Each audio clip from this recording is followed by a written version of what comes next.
It's the Craggy Rugby Podcast, brought to you live from Shays Michelin. Cafe Shays Michelin. Cafe Michelin, to give it the correct title. Beautiful little spot on the corner of the square near our hotel here in Lyon. It's 5 o'clock on a Saturday evening. I'm not saying it's a hive of activity, but it's a trendy spot, I would suggest to you. Connacht have been beaten 34-20 by the mighty Lyon. Are they mighty? I don't know. They're not up to the Bordeaux level. But the bottom line is Bordeaux, Saracens, Lyon, throw them in the same boat. They've all beaten Connacht, and they've all, Alan Deegan, got bonus points in the process. Yeah, very much so. It's disappointing. Connacht had the chance to win that game. They throw a line out in straight when they were within 7 points. They have all the momentum. Everything is going their way. They don't. They have another chance. They blow that too. When they got their chances, they scored. That's the biggest difference. Yeah, and they got a lot of chances. Probably let a few slip themselves too. William Davies, what have you ordered? Got a cafe coming your way? I've got a cup of coffee and a very, very large meringue with ice cream.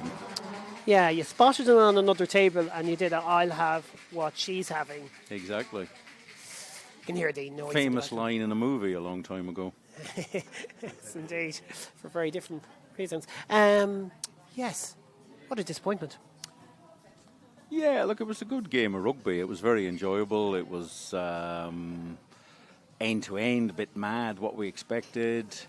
But Connacht just can't seem to put a full performance together where they take their opportunities and don't give away some silly opportunities that the opposition convert. Alan's alluded to the two lineouts. Just small mistakes. Jack Carty doesn't get the ball off the field with a penalty early on, and then they kick it back. He knocks it on.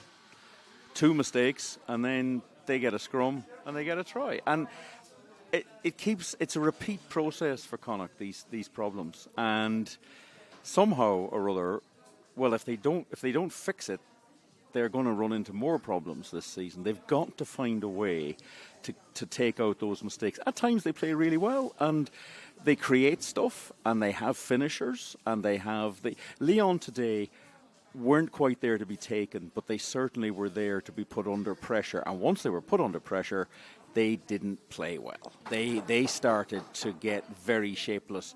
Another opportunity, Connacht are attacking.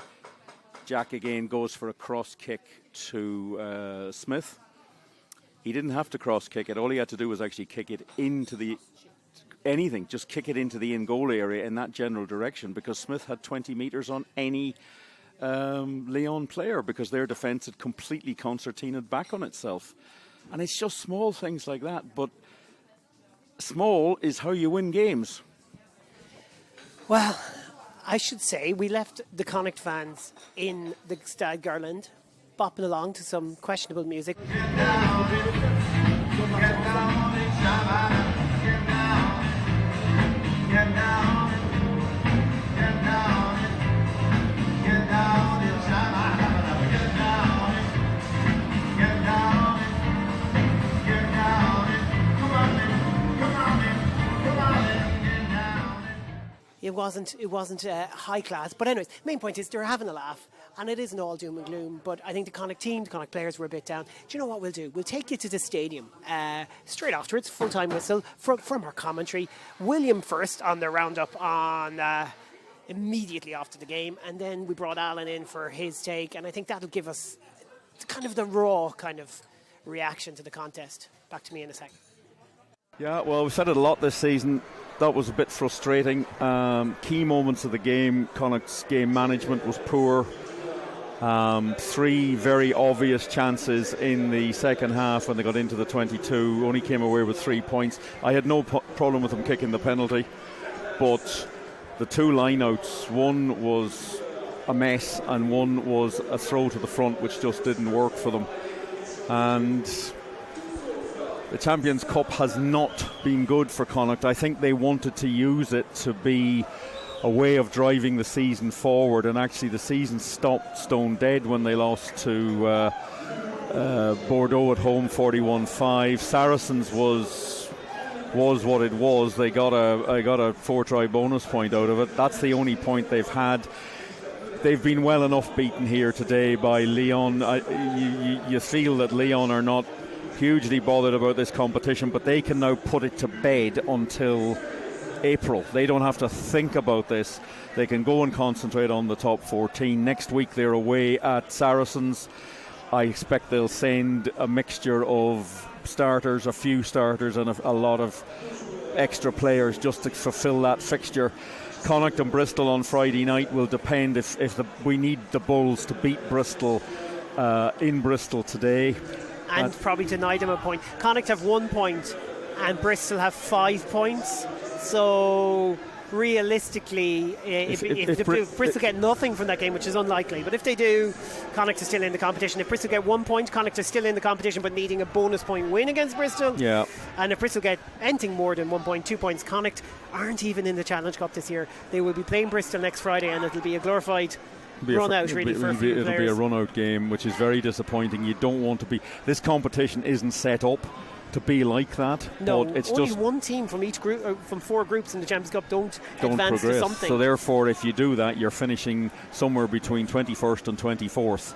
And I don't think Connacht can argue with that reality, because they've conceded 38 points at home to Bordeaux, 50 odd 41. points to Saracens, 41 to Bordeaux, 50 odd points to Saracens. Yeah. 34 and today. 34 here. And of course they scored a few tries against Saracens, didn't do much against Bordeaux at all. Of course they scored 3 tries here today and certainly raised a gallop. But they're just not showing, they're not making a case to suggest that they're a Champions Cup side this season. No, they're not. And the game management issue today about seizing your chances again, they didn't take those chances. The Achilles heel of the line out inside the 22 will come up again. It'll be another question mark. In games like these, when you get field position like that and you've got the opposition a bit jittery, you have to put them away. And Lyon were jittery at times. Look, it was an enjoyable game. It was what we expected it to be, but I think Connacht could have, I'm not going to say should have, but could have really rattled that cage a bit more, and that's the frustration. They got the chances, they didn't put the real pressure on. I think if they got this game back to level scores or 3 points with maybe 10 minutes to go, I think Lyon wouldn't have been confidently strutting around. I also wonder too, look, we've said it before, but decisions behind the scenes, we'll ask about it, we might find out more. Bundy Aki kept back for this game. Findlay-Bealham kept back for next week as well, possibly. Maybe they won't even be used next week. Maybe they're never going to be used in either game. Who knows? We don't know the exact details, but we will try and find out for you folks. But Aki's on tour with the squad. Like, there are possible gambles you have to make, and it doesn't pay off when you lose out here and get nothing. Yeah, look, it's a difficult decision if you're making decisions on minutes. But the problem is when they don't play and you lose, people are entitled to ask the question, why didn't they play? If they turn around and say, okay, they didn't play because we needed them for next week, well, next week's probably going to mean nothing. Could you have beaten Bristol at home without them? Well, maybe you could. You have more chance of winning at home than you have on the road. So it's a justifiable question. I'm sure it's going to come up at the press conference here in a little while. Would Bundy Aki have made a difference today? Yeah, possibly. I think so. Although I thought Tom Daly had a very, very That's good always game. the way, and we know what we say about Colin Ford. He's one of the top centres. He's injured at the moment. But what I'm saying is, there's players playing well in that position. Ford before Daly Today. Yeah. But Aki has obviously a level that's above that. He's a different level. And we know that, and that's. But that's the decisions they have to make. But you would feel that's a viable question. And it's going to come up, has to be asked. We're not getting it done in the 22. We created clear-cut chances for lineouts. They weren't even contesting those lineouts. They wanted to stop. Therefore, they felt they couldn't stop our maul by contesting. And 2 shambolic lineouts. You can't keep doing that. You have to find a way to eliminate that from your game. In this type of games, you get opportunities and you take them, or if you don't take them, you lose. Massive effort from Connacht in this one. The huge Connacht travelling support. I'd say there's easily 250 50-odd fans over here have given a lovely reception to the Connacht players who put in a massive battling effort in the second half. But William has highlighted it. Didn't convert their chances. The better team won this, and Lyon were the better team. I don't know. I disagree, because if Connacht get the penalty they should have got, so when they got to within 7 points, when we were going for the draw, we had the pressure on, they had a line out 5 metres out, they took it short, spun it around. Lyon illegally took that down. That should have been another penalty. Connacht turned the ball over because Prendergast had to release it, and then they turned the ball over, and Connacht never got back from there. Yeah. At that point, there's another penalty, another line out. Connacht score, Connacht win the game. Yeah. Because Lyon were blown. They were gone. I see what you're saying, but like, you lose 34-20. I don't know if you can blame the referee and say you were the better team. Do you know what I mean? Like, I don't know if you can blame the referee on that decision and say, I see what you're saying, that Connacht could have, and it was very much more finer than it was. Yes. But I think the better team won. Do you Oh, know what I mean? yeah, I think when they their put ability 14 to score, and the way they finished, that would be my counter argument. But like, it's stunning when you say that, because like, our listeners will have listened to those last few minutes, and you're just kind of honing back on an absolute critical moment in the game, which I completely agree with you. It should have been a penalty. Yep. And Connacht had all the momentum, and who knows then? Who knows? They had every bit of momentum. They'd grown. They came out in the second half and did exactly what we asked them to do at half time. Yeah. Okay, they did give it a try away, but they got themselves in. They were playing excellent rugby.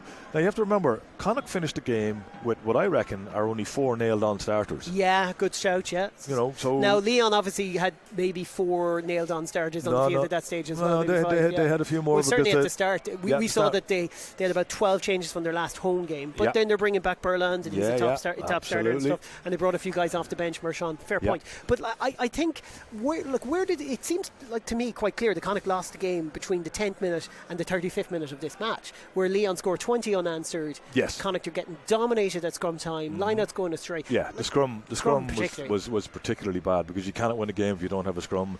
A couple of lineouts then went wrong as well. We couldn't get ourselves out of our own half. I think at one stage, after 28 minutes, Lyon had 87% territory and 80% possession or something like that. You cannot win a game. No. In France, you cannot win a game with that. And the way that they were able to get space for their players, their small players created havoc. Because when you get a small player against a big player, if you give them any space, they're going to create mayhem. And Abrahams was phenomenal at that today. He was absolutely brilliant. We were kind of joking about how he got tries taken off him by Bolton and Jennings, but they were all brilliant moves. It was superb defending that was stopping him, and he persevered. He got his second try. Absolutely. And even at the start of the game, I think it was him, or maybe it was the fullback, who spotted the two props in the middle of the field. And that's where they got their first try from. He saw 2 props and went, ooh. It just went. Yeah. 2 boys had no chance of catching them. Up to that point, Connacht had been just knocking them back left, right and centre. There was an awful lot of good in what you saw out there from Connacht today. But yeah, they didn't get some breaks that they needed. They needed some. Jack Ainger pulling out with a book is a huge blow, because Ainger, we feel, is pushing for Irish selection this year. He's been so good. Yeah. Massive loss. Robertson McCoy. Dylan Tierney-Martin right before the game. Yes. You know, like that's another. So you're playing, all of a sudden you're playing with, your front row has come back into your 4th choice front row. Yeah. And that caused that problem, as you say. They eventually fixed it and got it working, but at that point they'd let too many scores in. They'd given to Lyon a bit too much leeway to play with, and gave them the ability to just sort of run whenever they felt like it, because they were, so far they'd scored so many points at that point in the game. But I think that scoreline is a bit harsh on Connacht. I agree 100%, and I think it's important that people know that. And also, look, the bottom line is, I would say, and the counterpoint of the decision for the referee is, Connacht also had lineouts in the 22 that they threw crooked. Yes. They had one particular key one just before it. Huge. So take, control the controllables, as I Sullivan would have said. Yeah. And Connacht didn't do that. Yes, and that's probably just as big, if not bigger, because they were in full control at that stage. Like, that would have put them. They wouldn't have needed 3 points to get within 7. They would have been scoring a try to get within 3. Was that the right call? You guys both said it was to kick the 3 points to get within 7. At the time, I felt at the time. You get a try, you get the 4th try. There's a bonus point there. I know, but see, if that's why they came back down and got there. But the only thing is, you're only chasing a draw. Then you kick into the corner and go for the try. But you got 3 points. Okay. You got 3 points. Plus, you also have momentum. And if you get another score there, you have them beaten. They're a classic French side. You get after them, they go, oh, what's going on here? And kind of could have went in, like that very last pass. That last pass sticks, doesn't go forward. Shane Bolton had broken. He was Yeah. gone. If that ball What a was moment that a would metre, have a been. metre Just forward. like the way they finished against Saracen, they would Yeah. have finished with a try. They would Yeah. have, we can definitely say this much: they would have deserved the couple of bonus points. Before we come back to Café Michelin, where we promise we'll pick up the pace and bring you some enthusiastic takes. I don't know where we're going to find the positives, but we will find the positives. I don't know what kind of coffee I got. I'm looking at it going, what is this? Bad choice. Anyways, moving on. Here is, first of all, Joyce, followed by Pete Wilkins. Joe, I suppose you're going to give us some perspective on what that means to this group, because it was some game, it was back and forth, but to come away with nothing really must really hurt the whole team. Yeah, it's tough, obviously, naturally. When you go away from home, you put everything into it for 80 minutes and you come away with nothing after having our patches where we could really hurt them. So, yeah, that's probably the thing about today. We was very good in spells, but we also let off in big spells as well, so ran away from us in the end. Great start. I mean, that try, you had defended well for the first few minutes. You get a try. Then the game got very scrappy and they built up a big lead. Yeah, it did. First of all, I didn't know Jans could run that fast, to be honest. So I think he was in shock from his try. That's what happened. But yeah, it's a shame that after it was such a great start, we couldn't put a foot down and really score again. But saying that, we came in at half time and we were confident. It was only a 10-point game. Every time we attacked, we were applying pressure. We were going to hurt them. So yeah, we all truly believed the half time game was there for the taking. So just come in when the game's finished and have no points to take home is disappointing. Yeah, 2 tries each side at half time and a brilliant maul try, McElroy getting the touchdown. Yeah, that's where the game's with you. How did it get away? What do you feel you look at most in terms of why it went from 2017 to what it was in the end? Well, stick to the maul point. Obviously, we mauled up the field to get penalties, get that opportunity to maul over to score. So we had a way into the game, and that was a maul. And then we had another 2 chances, 5 metres out again, and then we had a not straight, and then we had a clear sack, I thought, when we was marching. So there's fine margins, so there's the fine margins, especially away from home. You've got to get right. So yeah, it's disappointing, but saying that, there were still positives in there. So we've really grown our maul recently. They had a lot of goes at us as well on our line, and we stopped them. So, but it's frustrating when you talk about positives and stuff. They only feel good when you take points as well. So I feel like I'm clutching a bit. Yeah, we will say like there's maybe 10, 12 first choice players missing there because of injuries and everything else. But you're not like, a lot of players got a chance today. Yeah, I don't want to get into it. You could go around every province at the moment and say that, can't you? So I think that's a bit of a victim mentality. So I don't really want to entertain that, because at the end of the day, I think there's 23 players today that could have come here and got a result, and at half time it was still there for us, and everyone watching probably thinks at the end of the game that was a game we could have took points from as well. So yeah, I know what you're saying, there's some big players missing, but I think in every team, every sport, everyone deals with injuries, so it's not really an excuse, so we don't want to fall into that trap. What was that like out there compared to the URC? What is it like playing in this kind of environment? Obviously the venues, the crowd I think it's a loud crowd. I think when you're away from home, especially in France, the momentum can turn against you quick, so that's how you can get all that again. But yeah, obviously the physicality steps up. Just look at the locks in my position today. It was a big old units, but I thought we managed that as well. So it's up to us to manage that for the whole game. But that's what I love, this competition. You get to come to places like this and play against these players, and so big effort next week against Bristol. So looking forward to that one especially. Thanks, Joe. Cheers. Pete Wilkins, was chatting to Joyce. A lot of disappointment coming from the players, management, I'm sure as well. This is Champions Cup done and dusted, and as we record this, we're not even sure if Challenge Cup is still a possibility. So it's a really disappointing night, isn't it? Well, it's frustrating because I think when the bits where we put some phase attack together, and I think the bits where we had the ball in the attacking half, we looked so dangerous. And I think for us, the game was there for the taking. I think people would have seen it as a surprise result had we done it, but we had so much belief coming into it, and we saw those glimpses to show we could do it. And I think particularly in that third quarter where we accelerated and really sort of asserted ourselves on the game, I felt like we were having some momentum there that we were putting our fate in our hands. And then the back quarter of the game, I think Lyon turned up the physicality, and they obviously got a few bends on the edge and took the game away from us, or at least prevented us from being able to really sort of rein them in. So that's the frustrating bit. I mean, the bigger picture of the Champions Cup, Challenge Cup, of course that's there as well, but right now it feels like an opportunity missed in terms of the game itself. And if we'd got that bit right, then there's a big knock-on effect in terms of all those competitions. You say they took the game away from us, but did you take the game away from yourselves a little bit as well? Well, I think the first quarter of the game, I thought we started brightly despite not having much of the ball. And the second quarter, I think, when we started to look really threatening, we conceded a bunch of penalties that really run us all the way through to half-time. I think obviously got on the wrong side of the referee at scrum time, and there were 3 or maybe even 4 penalties there that I think were really significant in terms of not just giving Lyon points from that, obviously in terms of converting those penalties or kicking to touch and getting them all in the game, but it was preventing us from playing more. So I think that run of penalties was crucial.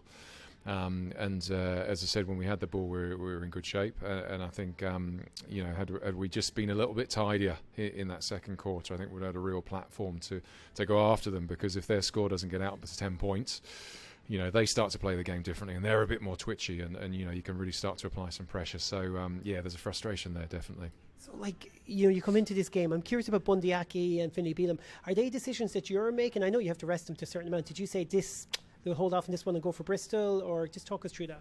Yeah, look, we do have to rest them, and we do have to. We can't play them every game between here and the Six Nations. So, that's decided for us. But at the same time, we can work out how and when we use them, and certainly for us, we felt that you're in one of two situations. Either in a situation where you're looking at them physically and going, actually, they need a week off. And certainly that's the case in terms of Finlay, in terms of the amount of rugby he's had since he's come back to us. Or you're looking at them and saying which game is the right game. I mean, there's no perfect game, is there, to not play some of your best players, but which game is the right game to not use them? And in Bundy's case, we thought about Ulster originally, but he was improving so much with every game that he was playing for us, and Ulster became such an important game in the URC context.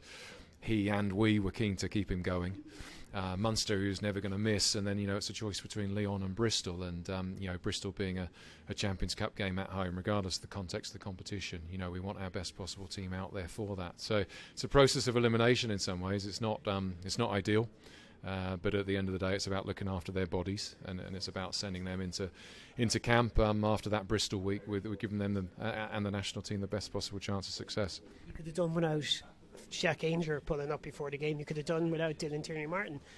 Do you feel like things are a bit stacked against you at times? Maybe even some of those refereeing decisions. We were watching them all in the second half that we felt was pulled down. I don't know how you feel about it. No, well, look, I think in terms of the pull-outs on the day, it's always frustrating. I don't feel the fates are against us in that sense. That happens, and you get a few of those every season. We've actually been fortunate not to have had, really, apart from the Joe Joyce one in Ulster, we hadn't had anything this season. So in that sense, I think at some point you're going to have it. It's a shame we had 2 today and 2 in the front row, and particularly I think Jack Ainger have been going so well. When you're looking at those opportunities to give, say, Finlay a break, a compulsory break, it softens the blow, I suppose, when you've got someone like Jack who's there and been doing such a brilliant job, and any other team would be starting week to week because he's a quality player. So there's a frustration with that bit of it, as I said, and in terms of the refereeing piece, I think every week there's decisions we don't agree with, and particularly away from home, it's always a little bit tougher perception-wise with scrums and mauls. Look, as we said in the commentary, obviously there was a line-out before that was crooked, so it's control the controllables would be your point. How important is it that Connacht are probably going to be out of Europe now this early? How much of a blow is that to your hopes and plans? Look, I think if that's the way it plays out, of course it's a blow. I don't think we'd say otherwise. We're, everyone wants to win, and everyone's determined to be fighting on 2 fronts. And to be exiting Europe if that's the way it plays out, but either way exiting the Champions Cup, it is a blow, and none of us will hide from that because, as I said, we want to be achieving and want to be making everyone proud. At the same time, I think if we get the job done in the URC, I think we give ourselves finals rugby this year, and if we can get into those knockout stages and progress like we did last year, then that doesn't stop the season being a success. And I think when you stand back and look at it, the important thing is that we give ourselves the platform to be competing in Europe's best competition year on year, and that's where the consistency will come for us, and that's where the growth will come across the sort of medium and long term as well. So, look, I wouldn't be judging our season on this. I think we'll take stock when we get to the end of the URC. But of course, we want to be competing in European rugby for as long as possible. Good luck today. We'll talk to you next week. Thanks, Rob. Cheers. Welcome back for the final section of the podcast, Alan. Yeah, sorry, just wanted to jump in there. I'm just looking at Munster are currently beating Toulon 29-18, 66 minutes gone. Last night, and this is the bigger one for me, last night Benetton absolutely hammered Newcastle in Newcastle. Something we couldn't do. Now, I better double check that was In the Challenge Newcastle, Cup. In the Challenge Cup. Maybe it was in Benetton, but No, it was in Newcastle. it was in Newcastle, yeah. I don't know. It just seems that we get our opportunity to do stuff and we don't do it. Other teams are doing it, and it's just there's a mindset there that I worry that our guys just haven't quite got across yet, and we need to figure out what it is. Yeah. Is it, I don't know, William, but is it ultimately too that with the greatest will in the world, if you were to just make a few decisions in the past again in terms of bringing players through, there was players in the squad today that just aren't going to make it. They're not, like, it's a cutthroat world, and one or two players today just looked a little bit short of what's required at this level. Possibly, but the issue is a lot of them haven't played. I mean, Michael McDonald didn't come with a huge reputation. I thought he had a good game today. I agree. His box kicking's a little questionable. I accept that, but His pass is phenomenal. He's very brave in defence. He puts himself about. I think I'll have to say look, Newcastle haven't won a game all season. I understand where Alan's coming with Benetton, but they're trying to survive, and they were a better side last year. But we still did stuff that game up. Connacht did get their act together mentally last season when they won 6 out of 7 and 7 out of 8 in the URC. Won a quarter-final, got to a semi-final. But we don't seem to have built on that. That doesn't seem to be something that's around this team or being discussed. And I think where they're being caught short a bit is people's expectations have gone up a notch from that. And they haven't reached those expectations, and that's where we're frustrated. The fans are a bit frustrated because they can't quite see why you can't carry on from what they did last season. And they certainly haven't. Now, they've got the chance to do it, but if they keep playing like they did today, they won't do it because they won't beat the likes of Cardiff in Cardiff. But there's an irony. You mentioned Cardiff. Like, we were given out last year about the qualification procedure, and if you didn't finish in the top 8, you could still sneak in. And Cardiff, I think, Cardiff are the sneaky in. Well, they're doing a lot better than we are in the competition. Now, that doesn't prove a point at all because that's not how it works. If you fail the next year, it doesn't mean you didn't deserve your place. Connacht did deserve their place, but they haven't really. I want to find the right words here, but they haven't really given the Connacht supporters a chance to say, haha, this is what we've done. You know, I don't want to say they haven't done Connacht proud because I think they have in terms of their fight back against Saracens and their fight back here. I think there's plenty that you can be proud about. But they're not really giving you a sense that, our team belongs in this competition. They don't really look like they do at the moment. That's a lot of points conceded, averaging over 35 points a game. 130 points conceded in 3 games is a heck of a lot. At the same time, it's like the sliding doors incident we just saw on the tram there, where two guys are running on, one girl gets on, the other girl doesn't, and they sort of look at each other going, "Oh my God, what are you doing? What are you at?" And there was a tram in 2 minutes, though. So. There was, yeah. But you're looking at the situation where I think if Jack Ainger starts today, we don't give that 20 points away because we don't give 4 scrum penalties away in a row, which gives them every piece of field position they need. Plus, to me, Jack Ainger's close enough to the Irish squad at this stage. And Dominic Robertson-McCoy, for all his hard work and all his effort, isn't. And, he gave 10 great minutes after half-time, but he had an awful first half. The first time I watched the Super Bowl with my dad, Denver Broncos were playing against the New York Giants.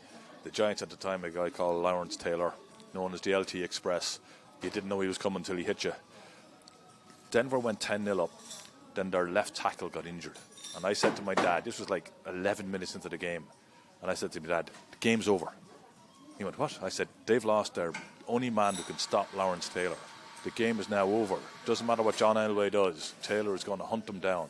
And he did. He had something like 4 sacks in that game. And it was that close. Denver were almost good enough to win a Super Bowl. One injury, and the whole thing fell apart. And that's what it felt like today when Jack Ainger went off. Didn't help Dylan Tierney-Martin going off either. No, I can't buy that, Alan. I mean, look, you've got to... I suspect Jack Ainger might have done better. He might not have done. You can't throw it down to one thing. They had enough ball and enough field position to do better than the result comes out. It's unfortunate. It's unfortunate that they that he got injured. He could have got injured after 30. He didn't get injured, sorry. He got ill. Well, the scrums were key, William. I mean, whether you can't boil it down to one player, the scrums really did lose them this game. They did, yeah, but that could have happened if Ainger was on the field. I would be inclined to say that it probably didn't, or probably wouldn't. The line-out actually went quite well most of the time, except when they're inside the 22. And that's, what is it? We don't seem to have any line-out thrower who can throw the ball consistently on attacking lineouts inside the opposition 22. Defensive lineouts in their own 22s, no problem. Anywhere else on the field, it worked well today. Yeah, that's the frustration. But we're going round in circles a bit now, and somebody has got to get a grip inside in the coaching team. Yeah. And that really comes back on the head coach, or it comes back on the other coaches, but mostly the head coach, because it's a hard role being head coach, to say that we've got to stop this, and you've got to be able to mix and match some of your players as well. So it's just a very, very frustrating game. There's been too many of them this season. You can ream them off. Edinburgh away was frustrating that they didn't see that game out. They should have beaten Leinster. They could and probably should have beaten Ulster. And now this one's turned up here today. I don't think Lyon were that bothered about it. They played well enough to win a home game. If they're away in the round of 16 in April, when Connacht won't, well, unless something bizarre happens again in the Challenge Cup, I suspect Lyon will be comprehensively beaten wherever they're playing. That's fair enough. I mean, that's fairly comprehensive coverage, lads. I mean, we've had the audio post-game. I mean, I'm sure our listeners at home are just feeling a bit glum right now. Whatever way we look at things this season. And it's funny because William was picking up, we should have drawn with Edinburgh. We should have beaten Ulster. This is off the record a few minutes ago. We shouldn't have let the Leinster game slip. And we probably should have got something out of this. But when you actually break that down fully, it shows you how hard the competition is, because you're talking about away to Edinburgh, away to Ulster. Like, unfortunately, it's a tough campaign, and Connacht do just seem to be falling short, Alan. They're just not good enough at the moment to be a Champions Cup knockout. At the moment, I'm just looking. 68 minutes gone. The Bulls are now winning 24-7. Okay, so they might stay alive in the Challenge Cup race, but they still got to beat Bristol, and nothing I've seen in the last few weeks give me a huge amount of confidence that they can do that. No, but they're going to play at home, and we always play at least 60 to 70% better at home than we do away. Connacht are a really tough team to play at home. Bristol, if they come away from this with a hammering, what have they got to play for? Yeah, absolutely, and they're a team that's in a bit of free fall at the moment. Pat Lam is under a lot of pressure. And listen, that Bulls result, if coming true, and our listeners obviously know all this afterwards, that's a huge break for Connacht. Yeah. Because just having something to play for at the sports ground, that's amazing. The trick now is go and seize it. Yeah. We and went stay alive in Europe. We went to Newcastle last year, and the golden ticket was handed to them. I can't remember the results. A bonus point win, they were going to have home advantage all the way through the competition. All the way through. To Dublin. And suddenly, they're 21-0 down after 18 minutes, and you're sitting there going, I won't say what I was going to say, but WTF actually covers it. And then they get back into it, and then you have Cathal Ford and the forward pass, which he has twice. Of course he has, because twice this season he's got that play right, but he didn't quite get it right. They had the game. We had a forward pass in the last minute today that could have picked up 2 bonus points, would have made next weekend's job much easier. I think he was gone. If he collected that, he was gone. Shane Bolton, if you want to look at positives, Michael McDonald today. Agreed. Shane Bolton is playing really, really good. Excited rugby. by Bolton, yeah. Daly put in a fine shift. Daly put in a hell of a shift today. A player who could be maybe thinking he has to go somewhere else to get regular starts. I don't know. But he will. He's very brave, and he's got better. And we can pick out more. Joe Joyce had a pretty good game. Cian Prendergast, who always has a good game. Jared Butler always has a good game. battled away. One crooked line out that they'll hang him on. But the thing is, our maul looked good. Is that a team performance, or is that still individuals playing well? Can you rate the team based on what the individuals are doing? I don't think so. No, that's the problem. I know that was rhetorical, but I don't think so. I think ultimately this is below par and it's disappointing. It but is, but there's that a little bit Bulls of a glimmer of results, hope. I assuming know, that happens, but like- we barely deserve that, Alan. Do you know? We don't. But We're not good enough in it's this not, it's competition. not about deserving. Of course not. It's about taking opportunities yeah, when yeah. they arise, and now we have an opportunity. Yes, absolutely. And I think listeners to the interview will have seen me ask Pete Wilkins, Europe's over, and he was like, yeah, Europe. I said, well, I didn't say Europe's over. Of course, I said Europe could be over. Champions Cup is over, and he was fully acknowledging that is really. He specifically said, look, if Europe's over, that'd be a huge disappointment. But it is a huge disappointment that we're out of the Champions Cup. So he definitely sets the bar in his rhetoric. I'm going to say it now.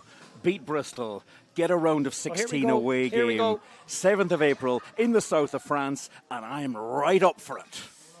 But it'll be a Challenge Cup game. Yes. Which is where we really should be looking at, not Champions Cup. We're not quite Champions Cup. I That's know. been proven this season. Once you're there, though. If we can win next week, Challenge Cup is there for us. I believe it's there for us. Well, we didn't show ourselves well in it last year. Benetton bet us off the park, and so did Newcastle. So we'll see. Hopefully we've advanced in that sense, and we know we advanced a lot after that, which is critical. So never get too stuck in those moments. We need to go and eat. We've had our coffees nearly. Yeah, we've had our coffees, but my flaming dessert never arrived. So now I'm told we have to go. So I'm just going to have 2 of them after I've had my steak dinner. We are searching for a steak in Lyon. I mean, it can't be that hard, but who knows? We'll have to wait and see. That's it. Thanks for listening. I'll take whatever's going right now because I'm starving. Get away with your McDonald's. Tough times here in Lyon for the Craggy crew. That's Now, shocker. one of you feel sorry for us. Talk to you soon, folks. Loose, cut it loose. Break out or nothing changes. Side